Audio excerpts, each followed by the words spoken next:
There is a glitch in Dragon Ball Xenoverse 2 where if you use Burst Charge on Ultra Supervillain Super Saiyan God Vegeta from the Future Saga Chapter 1 DLC update, a voice line of Restrained Broly will play instead of the voice line from Vegeta. Take a listen.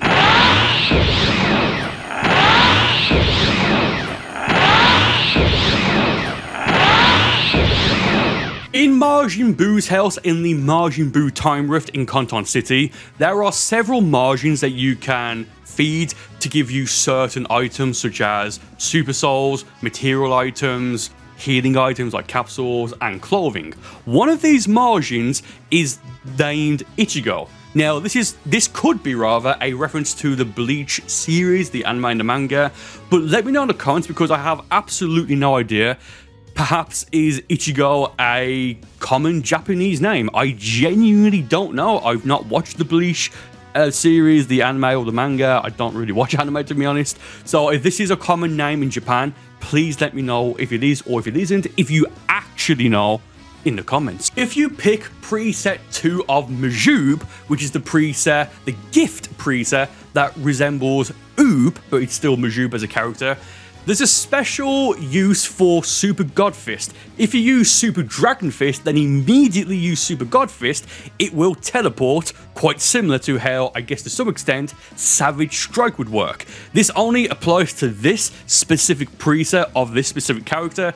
If you try and use it on Goku, or rather custom Goku, because I don't believe any other preset of Goku, as of right now at least, outside of custom, has Super God Fist and Super Dragon Fist on the same preset. It has to be custom, or even on a custom character, the Super God Fist part will not warp. This only applies to preset 2 of Majuub, the Uub-inspired preset. If a character goes for the Dragon Furrow grab, which is the grab characters such as Goku, Adult Gohan, Bardock, I believe, as well as several other characters used, it's a very standard grab. If you stand next to the character being swung around, it will actually hit you even if it's a teammate or an enemy on your opponent's team, and it will knock you back and do a tiny bit of damage on you. Custom Future Gohan, for some strange reason, has the ability to use the Father-Son Kamehameha ultimate attack. Of course, this is an ultimate that is, well, was before this exclusive to specifically preset 2 of Team Gohan, you know, the preset where it's fighting against Cell. But for some reason, they made this available for custom Future Gohan, but not for custom Adult Gohan from the main timeline, not the History of Trunks timeline. Now, granted, yes, there is a cutscene in Dragon Ball Xenoverse 2 as part of, I believe, Legendary Pack 1, where it's Super Saiyan Future Gohan with Super Saiyan Blue Goku using the Father-Son Kamehameha to destroy, or rather to defeat, the like the load of Xenoverse. So that makes sense, but I believe this was added in at least a year, or at least a couple of years before that cutscene. Just a little bit strange, however, how it's only available for custom Future Gohan, but not custom Adult Gohan from the main timeline. Something that a lot of people seem to have just completely missed is that once you defeat Final Form Mira in the main story mode for Dragon Ball Xenoverse 2, it doesn't matter which ending you get, but once you defeat Final Form Mira and then the animated outro plays, Goku and Whis are in Conton City, as you can see right here, and behind Goku there is a structure which I guess like the base, or like the what pillar of it, or what have you, heavily resembles that of Korin's Tower from Dragon Ball. It's what Goku in the original Dragon Ball series climbed up on to get stronger to fight, I believe it was to fight Tail Pai Pai. This is nowhere to be seen in Conton City, and this wasn't even in the first beta test and then removed later on. This isn't anywhere in Conton City, as of right now at least, in Dragon Ball Xenoverse 2, meaning that, well, it's been removed. Now, there's quite a few changes or things that just aren't there in this animated outro. For example, when Goku and Whis are talking here, you can see this building which has like the 3 segmented rooms in there, and the building is white, at least the top of it is, but in Conton City it's white, yellow, and I believe blue, or it's a dark blue. But yeah, so it's roughly around here, I think, around give or take this area in Conton City right here, where this Korin-like structure would be. I do wonder what this would be used for. I kind of have a feeling it would be to unlock some sort of limit-breaking thing. As in, maybe this could have been where Elder Kai would have gone to, or been to train you with the challenge quests or the robot for the advancement tests. Unfortunately, I don't think we're ever going to get an answer for this, because this was something that, at least in some point during the early planning of Dragon Ball Xenoverse 2, this was planned to be in Conton City, but naturally, as the game and the development went on, for some reason that we probably will never get an answer to, for some reason, it was removed. You can use the Tri-Beam Super Attack even if you're holding one of the Dragon Balls from the few Dragon Ball Collection missions, and naturally as well, you can also fully charge it like how you would be able to just using the Tri-Beam Super Attack normally. There was a glitch, or rather, maybe more accurately, an oversight back in Dragon Ball Xenoverse 1, the original Xenoverse game, where if you were in an Awoken, or rather a transformation, as Awokens weren't a thing then, Super Saiyan, Potential Unleash were ultimate, and Kaioken was a super attack. But if you were in, let's say for example, Super Saiyan 2, as you can see right here, and then you finished the mission, and then there was a cutscene with your custom character, your character would stay in that transformation throughout the entirety of the cutscene, as you can see right here. I defeat Final Form Mirror, the credit roll, and then I'm still in the Awoken skill, or rather the transformation, as I train, or as your character goes to train those 4 new recruits for the Time Patrol at the very end of the main story mode for the original Xenoverse game, after you defeat Final Form Demigra. I was going to say Mirror, no, Final Form Demigra in his beast form, beast-like form rather, not Gohan Beast, what have you. So again, the reason this is probably removed from Xenoverse 1 to Xenoverse 2 was because probably 2 reasons. Firstly, it was probably a bug or some sort of oversight or what have you in Xenoverse 1, so naturally it's going to be fixed for the sequel. Or if it was deliberately meant in Xenoverse 1, it was probably removed in Xenoverse 2 because you can't really do this with Awoken such as the giant Namekian Awoken. It just quite literally would not work. Did you know that there's unique dialogue if you have Goku as your mentor, then you talk to him again dressed in his full Whis outfit, the Whis symbol outfit, or it needs to be all 4 pieces. I did try it and you have to have all 4 on. Now I do know that there are quite a few more of these. I think there's unique dialogue if you wear Turles' outfit, I think, as well as I think Zamos' outfit. Let me know in the comments. I do want to go and I've not actually checked them, so I'll be experiencing them the first time. Do let me know in the comments what other custom dialogues there are from mentors if you wear a certain outfit. Basic Ki Blasts have no effect at all on God of Destruction Toppo because of his Hakaishin, or whatever we call it, his Destroyer energy, his aura. Keep in mind though that they do technically work on him and it will do damage and stun him and stuff like that if he's not in a position to sort of like protect himself. But if you just spam basic Ki Blasts on God of Destruction Toppo, as you can see right here, they'll just have no effect on him at all. There's a very subtle reference to the Dragon Ball Raging Blast series in Dragon Ball Xenoverse 2, and I think also technically in Xenoverse 1 as well. You can hear this from completing the final Goku mentor mission. It's the mission where if you complete it, you unlock the Super Kamehameha ultimate attack. Take a listen. That's enough. I don't think I have anything else I can teach you. Nuts! You really are incredible. It was a raging blast fighting with you. Despite quite literally inventing the attack, there is no version or preset of Piccolo as of right now in Dragon Ball Xenoverse 2 that can use any version of Masenko. Now yes, he can use reverse Mebiku Senko, but that's just an attack that sounds similar. Masenko and the reverse Mebiku Senko, completely different skills, they just vaguely sound similar. One of them is a beam sort of attack and the other one is a counter. Now again, I know there's going to be people in the comments that I'm going to be like, oh well, actually Gohan invented this in episode 200 and... yeah, okay, no one cares. But no, Gohan only popularized it. This is an attack that I believe it was Piccolo, like as a kid, he used it in the world. I have to rewatch it, but no, Piccolo, this is a specifically Piccolo invented skill. It's like how, for example, Goku popularized certain skills, such as the Kamehameha, despite that being invented by Master Roshi, and the Spirit Bomb and Kaioken, despite those being skills created and invented by King Kai. Just funny how, quite arguably, the three most iconic and popular skills of Goku, not including Super Saiyan, because Kaioken's a technique, Super Saiyan's a transformation, Kamehameha, Kaioken, and Spirit Bomb, the three most iconic Goku skills, all completely stolen. Did you know that back in the original Dragon Ball Xenoverse game, Dragon Ball Xenoverse 1, for some strange reason, while you're flying and you're in the air, for some reason, you can jump. Now, there's a good chance this was maybe a glitch or a bug, or at least at the bare minimum, some sort of oversight, because this was removed even going to like the first closed beta test for Dragon Ball Xenoverse 2. Going back all the way now to Dragon Ball Xenoverse 1, there was a quite advanced technique that people use mostly online against other players called Kamehameha Cancelling.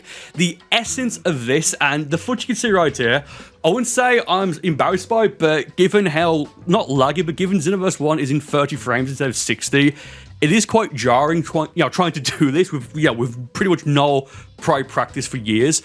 The essence of this is that you will do something, for example, a basic light combo, again, for example, then to cancel the animation so you can move out the way, you'll then go for the Kamehameha super attack. It has to specifically be the standard Kamehameha super attack, nothing else, not the super Kamehameha, not burst, not times 10, not the Kamehameha, just a standard basic Kamehameha super attack, you know which I'm talking about. Then you would use it, and the second that it's used, the split second that it's used, you'll then jump X on PlayStation to then move out the way, and this wouldn't take any key when using the Kamehameha because you've not charged it and you've not activated it. This is pretty much akin to what Ki Blast cancelling is in Dragon Ball Xenoverse 2, and Ki Blast cancelling is much easier than Kamehameha cancelling. Did you know that Android 16 has a unique animation when he uses any of his basic or charged Ki Blasts? And bonus fact, as far as I'm aware, custom Android 16, which you can change the Super Soul on and other things, his moveset and what have you, as far as I'm aware, the charged Ki Blast for custom Android 16 will stay the same as the heavy Ki Blast. I do think most other characters can change depending on the Super Soul, but whatever, that's neither here or there. As you can see right here, when using Android 16, any of the Ki Blasts, he will remove one of his hands and shoot it that way, kind of like when he goes for Hell's Flash. Now, I do know there's at least one other character that has a unique charged Ki Blast animation, that being, funny enough, his mom, Android 21, Volmi, and that's if you didn't know that, sucks to suck. but let me know in the comments, are there any other characters as of right now in Dragon Ball Xenoverse 2 that have a different animation when you go for either and or both the basic Ki Blast or the charged Ki Blast? I want to say there's at least one more, but off the top of my head, recording this part right here, I can't quite remember. Let me know in the comments. The way you unlock Super Saiyan 4 Goku in the original Xenoverse game, so in Dragon Ball Xenoverse 1, is a bit strange and awkward and just weird in general compared to how you unlock literally any other character. To unlock Super Saiyan 4 Goku in Xenoverse 1, you have to clear all of the parallel quests excluding the DLC parallel quests, and then you get Super Saiyan 4 Goku as a playable character. I have no idea why they did this. Like, why not make it Super Saiyan 4 Gogeta instead? Sure, why not? Modders on the PC version of Xenoverse 2 have been able to, I guess, data mine or what have you, a file in the game which has deflection physics for at least key-based ultimate attacks, and presumably as well, key-based super attacks, as you can see right here. It's assumed that these weren't implemented into the game because of how broken it may make things, or just through balancing issues. Apparently, and I may be wrong here, but apparently if you were to do this, it would take away stamina, or rather it would require stamina to deflect. This is absolutely fantastic. This is something that I didn't know at all going into this video, and yeah, this is insane. Wow. If you and your opponent have perfect timing, you can, in theory, play Ki Blast Ping Pong for infinitely, or rather till the time runs out. Yeah, seriously, if you've got perfect timing, you can just do it over and over again. So here's a bit of a challenge. Feel free to get one of your friends and try to record yourselves doing it for about 10 minutes non-stop. Don't mess it up, or rather, if you do mess it up, you have to restart it. 10 minutes from start to end. If anyone actually does do that and upload it, I will be genuinely impressed. Preset 2 of Majuub, which is an Ultra Pack 2 character in Dragon Ball Xenoverse 2, 3 lots of 2 there, rather nice, has energy charge, and it's a preset that resembles Uub from the end of Dragon Ball Z with the moveset and the clothing and all that good stuff. But did you know that his energy charge will charge slightly faster than the normal energy charge super, and if you double tap it when you use it, it will charge even faster, making it somewhat, to some extent, a bit of a mix between energy charge, full power charge, and to some extent burst charge. There used to be a completely harmless glitch in Conton City where if you went to around this area in the overworld, you could actually fly through the mountain and go inside of Conton City. If I remember, at least, this was removed, or rather they fixed it in Legendary Pack 1, the Legendary Pack 1 free update. But it was just cool to see, I believe, Goku and Uub and Supreme Kai of Time herself, as well as just some random time patrollers, were all over the place here, and some of them didn't even have dialogue if you spoke to them. I understand why it was removed, but this, you couldn't exploit this. There's nothing to gain really from doing this other than just to see Conton City from the inside out, and again, unfortunately, it was removed. If you go into photo mode and have Whis as one of the options that you can pick as a character and have the command for him to use Super Attack 4, as you can see right here, he will just randomly fly up. Yeah, sure. Now, this is because at least preset 1 of Whis only has 3 super attacks, so the 4th super attack is a completely empty slot, and for some reason, it makes the character fly up, and if you repeatedly tap the input quickly, he will constantly fly up until he goes to the invisible ceiling. I don't know why he does this. Xenoverse 2 is a very strange game in some regards, where if you don't have an attack on one of your supers, or possibly even an ultimate or evasive, and you make the character do it, they just fly up randomly. Yeah, Xenoverse 2 certainly is Xenoverse 2. Did you know that this loading screen right here in Dragon Ball Xenoverse 2 is a direct reference and homage to an older Dragon Ball game, that older Dragon Ball game being Dragon Ball Z Budokai 3. It's this right here of the various Cybermen, and also Xenoverse 2 and the Budokai series have the same developer, that being Dimps. So I think it's fairly obvious that this is a direct reference, a bit of a callback to an older Dragon Ball console game back on the PlayStation 2, and I guess the PS3 as well if you had the HD collection. But yeah, one of the many loading screen minigames in Budokai 3 was the faster you could hit the input, the more Cybermen that would appear. As a reference, it's this right here. Custom Super Saiyan 4 Gogeta can use time skip. No, really. He has a time skip skill, the Flash Fist Crush, I believe the name of it is. This is more than likely a reference to Dragon Ball GT when Super Saiyan 4 Gogeta battled against Omega Shenron, and Super Saiyan 4 Gogeta was able to like land punches on him without even moving, or at least to us, right? It could be a reference to that. Either way, very cool detail, and it just feels great using a time skip skill on Super Saiyan 4 Gogeta. Back in the original Xenoverse game, Dragon Ball Xenoverse 1, the basic Ki Blast animation used both arms, or rather both hands, but going from Xenoverse 1 into Dragon Ball Xenoverse 2, as you can see, the basic Ki Blast animation just uses one hand. Now granted, if you go for the fully charged, I guess like the default Saiyan charge Ki Blast in Xenoverse 2, it does technically use both hands, but it's not like the consecutive energy blast sort of animation like you can see in Xenoverse 1, which uses both left and right hands to shoot the ki blasts in turn, which, side note, I think the animation from Xenoverse 1 for this is much, much better, and it just looks cooler than what it is as of right now in Dragon Ball Xenoverse 2. There's also another character in Conton City by the name of Amy right next to the accessory shop. Now, Amy was the apparent winner of a contest or a sort of like vote that Bandai Namco held just before Dragon Ball Xenoverse 2 was released back in 2016.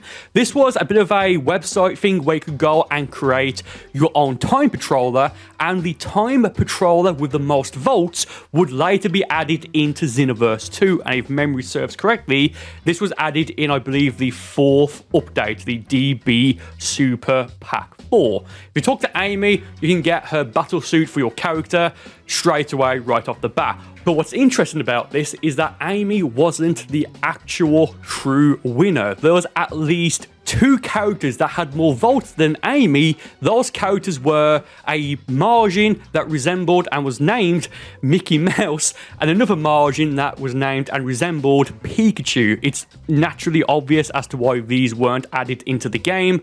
It's just interesting to note that Amy isn't the actual true winner of that specific contest. There's a Namekian in Conton City that had his name change. I'm not going to say what it used to be or even what it is right now, but you can see right here, this Namekian had a slightly different name when the game first came out, and it was changed because it sounded similar to another word which is widely considered to be offensive. Did you know that if you use the instant transmission super attack locked off, it will automatically lock on to your opponent? Now, of course, for this to actually work, you do actually need to be in range of it, so you can't just use it if you are, for example, on the Glacier stage or the Archipelago stage and you like the furthest away possible. You have to be able to be in range to lock on normally. Now, there may be actually a bit of a deeper meaning as to why this works like this, and a more lore accurate to some extent, reason. That being that it's stated in the series that instant transmission can only be used to lock on to someone's, I guess, like key signature, meaning you need to be able to sense them. So, for example, Goku can't use instant transmission to go anywhere he wants.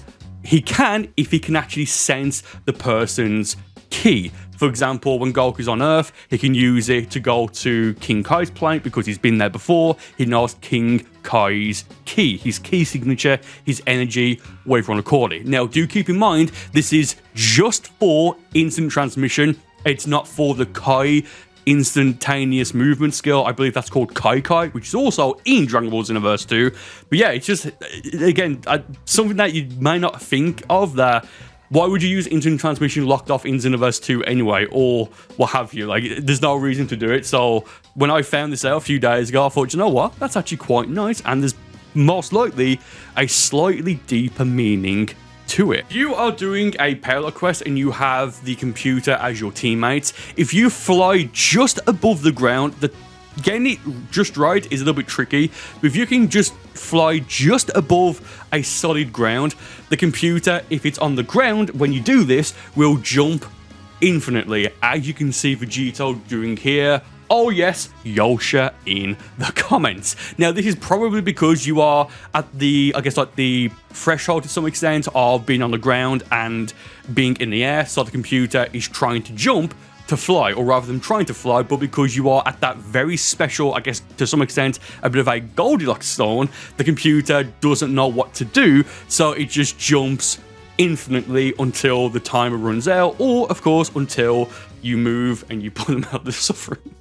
There's special dialogue, or maybe more accurately, glitched dialogue, if you pick Super Saiyan God Goku versus Super Saiyan 4 Vegeta. Super Saiyan God Goku sounds like Super Saiyan 4 Goku. It's very weird. So with that said, do take a listen. How about it, Kakarot?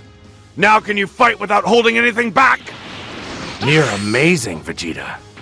Now let's fight. When you do the Supreme Kai of Time tournament, the online event to get certain artwork, Super Souls, Supreme Kai of Time skills, and Supreme Kai of Time herself as an actual playable character in Xenoverse 2. When you go for the third mission where you fight against whichever mentor you have selected, if you do this without any mentor being selected, Majuub will be your opponent. Now, do keep in mind, if you want to try this yourself, try it on a different character that you've already completed the story mode with. I believe you have to complete the story mode of Xenoverse 2, as in defeat Final Form Mirror, to actually be able to participate in the Supreme Kai of Time Conton City tournament event, when it does happen every between 2 to 8, give or take, weeks.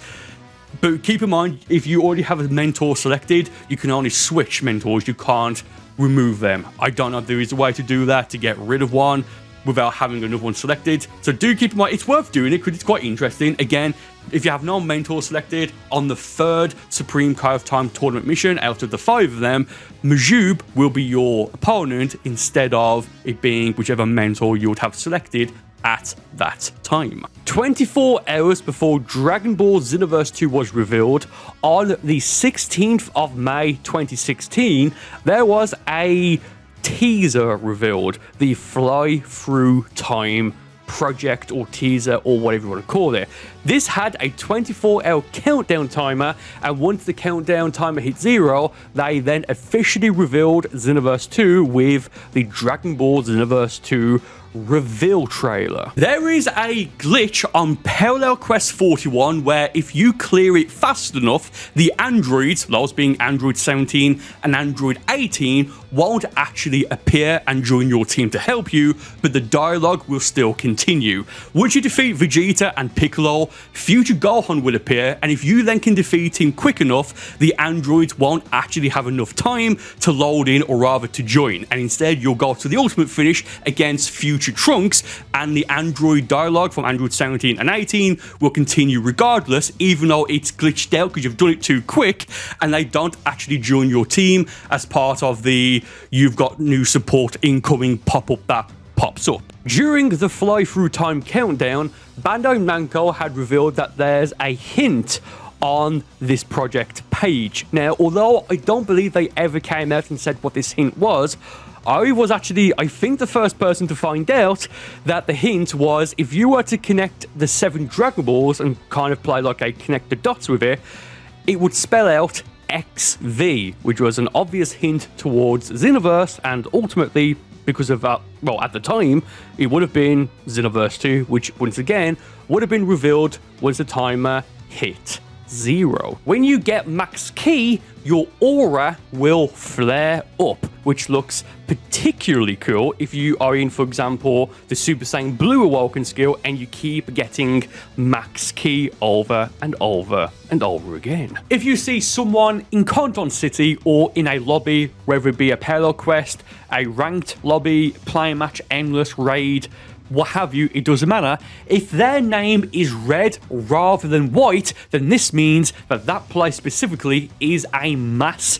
rage quitter. They rage quit when they are about to lose or when they do actually lose, but because of how Xenoverse works, as of right now, it doesn't count it as a win or as a loss. It counts it as a no contest. Again, that's only if they have a red name rather than a white name. The TP Medal Store used to only be open on the weekends.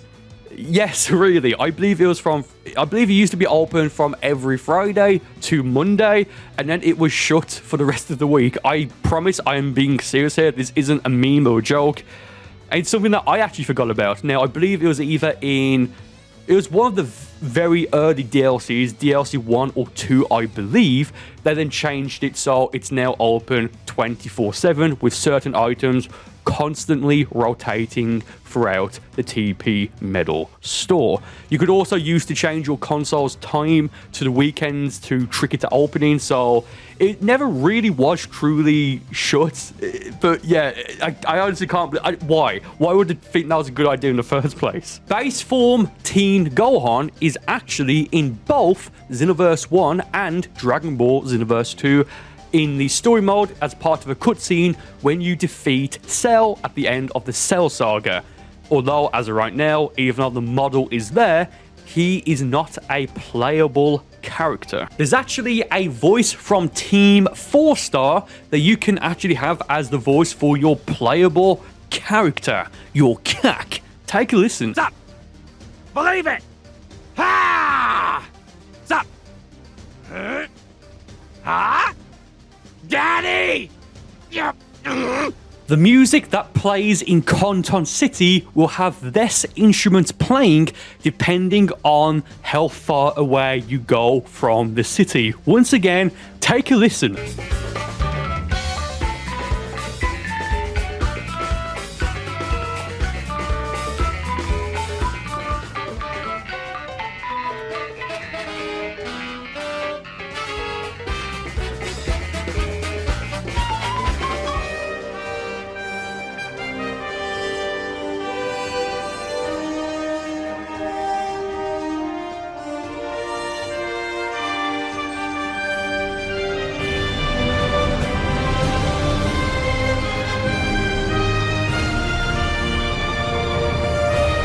Going from Xenoverse 1, the original Dragon Ball Xenoverse game, to Dragon Ball Xenoverse 2, a couple of characters were removed, a couple of playable characters, those being Villainous Mode, Xeno Trunks, Villainous Mode Vegeta, Villainous Mode Ultimate Gohan, as well as Villainous Mode Super Saiyan 3 Gotenks, as well as a few more. Supreme Kai of Time has a unique animation when she uses the Maximum Charge Super Attack. I don't believe there's anything different from this version of Maximum Charge, but it's Supreme Kai of Time, as of right now, is the only character in Xenoverse 2 with a different animation for just the normal Maximum Charge. With the exception of Ultra Instinct Goku, the only other character in Xenoverse 2 that has Auto Dodge is, unsurprisingly enough, Whis. But that's only in Parallel Quest 131. There's a few animations from Dragon Ball Xenoverse 2 that were reused in Dragon Ball Legends. One of these being the Super Saiyan Blue Evolution Awoken skill animation in Dragon Ball Xenoverse 2, which is essentially the same as what they used for the Ultimate Gohan transformation animation in Dragon Ball Legends. QQ Bangs did not exist in the original Dragon Ball Xenoverse game. They were only introduced in Xenoverse 2 as a way for you to be able to properly customize the appearance of your character. So back in Xenoverse 1, the only way you could increase or decrease to some extent your stats or boost certain stats, for example, if you were a key or a strike based player, would be the equipment you wore and boosting your attribute points. So you saw, back in Prime Xenoverse 1, you saw a lot of people wearing very, very, very similar outfits because, well, that's how you did it back in the original Xenoverse game. NAPPA, as a custom mentor, has the ability to turn Super Saiyan. But funnily enough, if you do turn Super Saiyan on custom NAPPA, his toupee will disappear. It won't turn golden, it won't stay the same color, it will just flat out disappear. But funnily enough, his toupee will return if you then revert back to Nappa's base form. Going back now to Dragon Ball Xenoverse 1, Krillin and Yamcha both have a preset in Xenoverse 1 which has Kaioken. Not times 3 or not times 20, I don't believe, just the normal Kaioken. And back in Xenoverse 1, bonus fact here, Kaioken was a super attack, not an Awoken skill. This was taken out for Xenoverse 2, no idea why or why they didn't get Kaioken as a mentor preset. But yeah, back in Xenoverse 1, Krillin and Yamcha had Kaioken on one of their presets. Because sure, why not? Even though Tien didn't, so it's not as if it's from training with King Kai. It's very strange. Janemba, as well as Fu, as well as technically Villainous Mode Janemba, as well as Custom Janemba, all have unique vanishes as opposed to the traditional teleport vanish. Super Saiyan 4 Vegeta from specifically Xenoverse 1 is the rarest character in all of the Xenoverse series so far. And the reason being is because Super Saiyan 4 Vegeta, as well as the Crystal and Golden Battlesuits, were a Xenoverse 1 pre-order exclusive bonus. Although they did give out, as in Bandai Namco did give out some codes after Xenoverse 1 was released, if you were to get Xenoverse 1 right now, brand new, either as a physical game or as a digital download, the chances are you're not going to be able to get Super Saiyan 4 Vegeta as a playable character, because again, he was a pre-order exclusive character, and at least as of the recording and presumably upload of this video, you can't download the pre-order or purchase the pre-order bonus digitally for Xenoverse 1 like how you can for Xenoverse 2. And if you do have a code, a physical code for Super Saiyan 4 Vegeta in Xenoverse 1, there's a good chance that it's either been used already, or more likely at this point that code would have expired. Final form mirror heavily resembles Super Saiyan 5 from the fan-made Dragon Ball AF manga. And the more I look at it, the more I think, yeah, the resemblance is rather uncanny. For some reason, whenever you use body change on Kid Buu, or as well as Kid Buu, Supervillain mode Kid Buu, for some reason, his face does this weird warping thing. It only appears on this version of Buu and no other character as far as I'm aware. I don't know if this is a reference to pure evil Buu, that Majin Buu battled to and then got 8 to then become Super Buu. But it's just interesting that this is the only Majin Buu character in the game that this happens to. Very bizarre and a little bit eerie, to be honest. To get both the Super Mix Capsule and Super Mix Capsule Z mixing items, you need to do payload quests, but you need to do them by talking to the multiplayer mode's AI computer, whatever you want to call him, in Conton City, right by the giant arch. If you go and do a normal payload quest from the payload quest robots, these will not even be something that you can get. Don't know if this is a glitch or bug or what have you, but you have to do a parallel quest tour to get both either and or the Super Mix Capsule, or better yet, the Super Mix Capsule Z. Again, you cannot get these just from doing a normal payload quest. You have to talk to the multiplayer modes Conton City resident. If you have Super Mix Capsules and spare Demon Realm Crystals, you can mix them both together to get one Super Mix Capsule Z. Once you've defeated Raditz and can pick which character you want to appear as the Toki hero, including your Xenoverse 1 characters if you performed a data transfer at the very start of your Xenoverse 2 save file, some of these characters are actually the winners from, I believe, the last Dragon Ball Xenoverse 1 World Tournament. The reward, I believe, I forget when they said it, but the reward was basically they will be added to a custom loading screen on PS4. I don't know about other consoles, which does look quite nice actually, and also to be part of the data transfer feature from Xenoverse 1 to Xenoverse 2, which in turn has immortalized them. Fair play. The playable model for Supreme Kai of Time has been significantly updated and is now more detailed compared to the non-playable model of the Supreme Kai of Time. This is widely speculated to be because of the fact that this was maybe planned for a third Dragon Ball Xenoverse game, Dragon Ball Xenoverse 3, but was ported over, I guess is the word, to Xenoverse 2 to continue with the updates. And speaking of Skelters, your Skelter perspective will change colour depending on what colour of Skelter you're wearing, even including the golden Skelter. Once you've cleared the very first mission by defeating Raditz, once you're then introduced to vehicles, there's actually a bit of an error here because it says that you can use a vehicle in the time nest, but again, at least as of right now, you can't use any vehicle of any kind or use your CC mascot in the time nest. So it was either that it was originally planned so you could use your vehicle in the time nest, which I really hope it was, or that it gets changed because it's a bit of a trek in there, or they're meant to say well, I don't know. It's not even I could say the time vault. So it's either a mistake, a typo, or it was scrapped. Vados will appear in the Time Nest if you complete the Universe 6 versus Universe 7 Destroyer Tournament DLC. Before this, she's nowhere to be seen in the Time Nest, but if you get the DLC and complete that part of the story mode, Vados will be a permanent fixture in the Time Nest. For some reason, they hid her away. There's no explanation to this. But yeah, Vados will appear in the Time Nest if you get that DLC and complete it. If you don't have it, she will never appear in the Time Nest. You can actually throw Dragon Balls. If you go to a Pelo quest where you have to go and collect the Dragon Balls and send them back to the Time Machine to complete that Pelo quest, if you have either one Dragon Ball or if you're holding two Dragon Balls and then go for the grab input, you will throw them.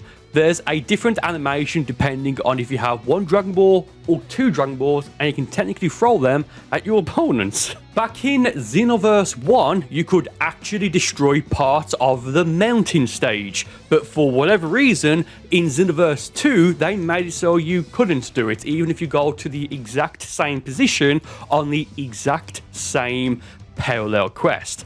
Why this was removed is beyond me, because it was such a cool feature and you need to do it in Xenoverse 1 to get one of the Dragon Balls for one of the Dragon Ball parallel quests. Apart from being able to throw the Dragon Balls if you have them, you can also limit burst if you're holding them, either if you're holding one of them or if you're holding two. If you throw the Dragon Balls so they are close to each other, and I believe you have to make them so them very close to each other, they will slightly glow like how they do when they are close to each other in the series. Going back to Xenoverse 1, once again, if you used any of the Super Saiyan forms, and bonus fact I guess, they weren't Awokens in Xenoverse 1, they were Ultimate, so a Super Saiyan Ultimate attack, which is weird saying that, but regardless, if you used any of the Super Saiyan forms in Xenoverse 1, you would have unlimited ki, and when you went for Supers and Ultimates, it wouldn't drain your ki. Well, rather, when you're in these forms, your ki will constantly drain unless you were to use a charge skill or a specific Super Soul, etc.,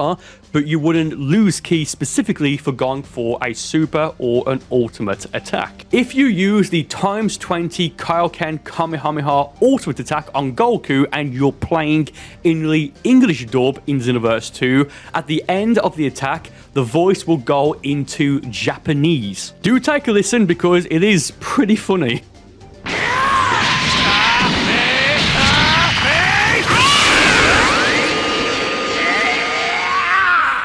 In the free update, which accompanied Legendary Pack 1 for Xenoverse 2, a new character was added to Conton City named Stylist, or rather the Stylist. Now, this is when you go to change like your hair and stuff like that for, I believe, 10 TP medals. Now, keep in mind, apparently in Xenoverse 1, in the files, there is something called Barber, like a barber to presumably change your hair instead of having to get the Dragon Balls, then summon Shenron each and every single time.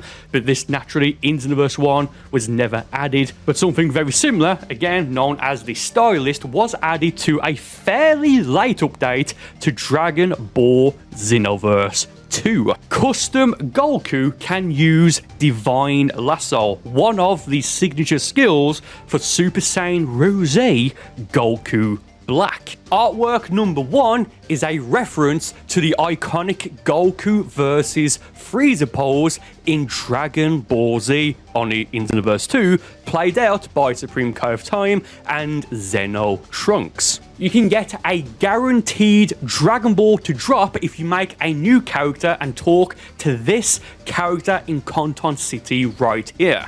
The reward from defeating this character is, I believe, it's the 4-star Dragon Ball, but if there's a Dragon Ball that you don't have, for example, if you've got all of them apart from, again, for example, the 2nd-star Dragon Ball, the 2-star Dragon Ball, what have you, by defeating this character, you'll get that Dragon Ball or any other Dragon Ball that you don't have. You can do this as much as you want until you've got a completed set, then you won't get any more until you then use the Dragon Balls on Shenron. And again, this is a guaranteed guaranteed drop from defeating this character. The only, I guess, downside towards this is that this can only be done once ever per character. So if you've got one slot free and you need to get Dragon Balls, just go and make a new character, defeat Raditz, then talk this character. Again, that's by the school in Conton City or the Time Patrol Academy, whatever it's called. Defeat her and you'll then get one Dragon Ball that you don't currently have. Lightning Impact Ultimate Attack, the Majuub Ultima, has the longest range out of every attack in Dragon Ball Xenoverse 2 as of right now, as you can see right here. I actually thought the longest range was the father-son Kamehameha that Gohan and future Gohan can use, but no, it's the Majuub Lightning Impact. I don't believe it increases the distance if it's charged or if you just do it straight away, but as you can see here, compared to the father-son Kamehameha, Lightning Impact actually goes past by a considerable amount. It goes past the invisible wall, the invisible barrier, keeping you in bounds on the archipelago stage, as you can see right here. The range is absolutely ludicrous. However, I mean, on a custom character, there is a Super Soul, I believe, the Caulifla Super Soul, where it automatically forces your opponent to lock on. But for the most part, you are probably not going to hit Lightning Impact from this distance, at least not on the archipelago stage. They updated the photo mode in Dragon Ball Xenoverse 2 to remove some, it may even be all, I'm not entirely sure, but to remove some female characters entirely to make them disappear if you zoom in on them too much. Now, I can only imagine the reason why they did this, and if you're someone who was weird enough to do this and it's now ruined it for the rest of us, honestly, all I have to say is shame on you.